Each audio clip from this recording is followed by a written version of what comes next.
नशीतुर्रजीम बिस्मिल्लाहिर्रहमानिर्रहीम। ਅਸੀਂ ਅੱਜ ਮੌਜੂਦ ਹਾਂ ਭਾਈ ਸਲਮਾਨ ਅਰਫਾਨ ਚੱਠਾ ਸਾਹਿਬ ਦੇ ਕੋਲ ਕਿ ਇਹਨਾਂ ਨੇ ਤਾਰਾ ਦਾ ਹਾਈਬ੍ਰਿਡ 786 ਸੀਡ ਕਾਸਟ ਕੀਤਾ ਸੀ ਔਰ ਉਹਦੇ ਉੱਪਰ ਤਾਰਾ ਦੇ तमाम ਪ੍ਰੋਡਕਟ ਇਸਤੇਮਾਲ ਕੀਤੇ ਸੀ। ਅਸੀਂ ਪੁੱਛਾਂਗੇ ਕਿ ਇਹਨਾਂ ਨੇ ਤਾਰਾ ਦੇ ਪ੍ਰੋਡਕਟ ਔਰ ਤਾਰਾ ਦੇ ਸੀਡ ਨੂੰ ਕਿਸ ਤਰ੍ਹਾਂ ਪਾਇਆ ਹੈ। ਬਿਸਮਿल्लाहिर्रहमानिर्रहीम अस्सलाम वालेकुम वरहमतुल्लाहि वबरकातुहू। मैं अल्हम्दुलिल्लाह अपने दोस्तों की दावत के उत्ते तारा सीड 786 इस्तेमाल किया हाईब्रिड और अल्हम्दुलिल्लाह उन्होंने दीगर प्रोडक्ट्स भी जड़ियाँ ने वो भी इस्तेमाल कीतियां नाल और इन्हों काश किया और पैदावार जी इन्होंने मौसमी हालात के जिथे बहुत सारे लोगों की कम हुई है अल्लाह पाक की रहमत के नाल और अल्हम्दुलिल्लाह तारा सीड के दीगर प्रोडक्ट्स के नाल तारा 786 लगाया सी 84 मन फी एकड़ अल्हम्दुलिल्लाह पैदावार हुई है।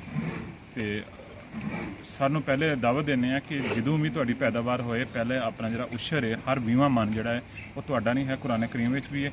तुसीं ए जो अल्लाह दी राह दा है ए उशर लाजमी कढ़िया करो इंशाअल्लाह। उलका जिहड़े नासाजगार मौसमी हालात आफात ने इंशाअल्लाह इन्हां तो बचत होएगी। और दोस्तों दावत है ही है कि साडे दोस्तां दी यानी कि जिहड़ा तारा दी प्रोडक्ट्स ने इन्हूं इस्तेमाल करो इंशाअल्लाह बेहतर रिजल्ट